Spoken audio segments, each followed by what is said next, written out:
அனைவருக்கும் இனிய காலை வணக்கம். என் பெயர் ராபரத்லட்சுமி. நான் 8ஆம் வகுப்பு படிக்கிறேன். ஊராட்சி ஒன்றிய நடுநிலை பள்ளி கல்விக்கூடி. நான் பேச எடுத்துக்கொண்ட தலைப்பு காமராஜர் தின பேச்சுப்படி. இவ்வுலகில் அறிவில்லா செல்வம் என்றால் கல்வி செல்வம் தான்.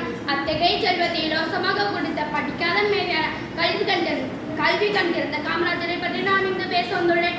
தென் தமிழ்நாட்டில் விருதுநகர் மாவட்டத்தில் தந்தையார் குமாரசாமி, தாயார் சிவகாமி அம்பாள் ஆகியோருக்கு மகனாக 1900 ஜூலை 15ஆம் தேதி பிறந்தார் காமராஜர். சிறு வயதிலேயே தந்தையை இழந்த காமராஜர் பள்ளி படிப்பை தொடர முடியாமல் வறுமையில் வேலைக்கு சென்றார். கருப்பு காந்தி என்று வட மாநில மக்களால் பாராட்டப்பட்ட ஒரே தமிழ் தலைவர் காமராஜர் ஆவார். பாம்பின் கால் பாம்பு அறியும் என்பார்கள்.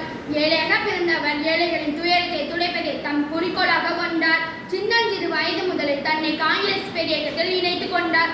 நேருவின் கொள்கையை ஏற்று அடுத்த தலைமுறை இளைஞர்களிடமே என்றுதான் வகித் காங்கிரஸ் தலைவர் பதவியை விட்டு விலகினார். கல்விக்கு தந்தை என்று போற்றப்படும் காமராஜர் பிறந்த நாளை நாம் கல்வி வளர்ச்சி நாளாக கொண்டாடுகிறோம். நன்றி, வணக்கம்.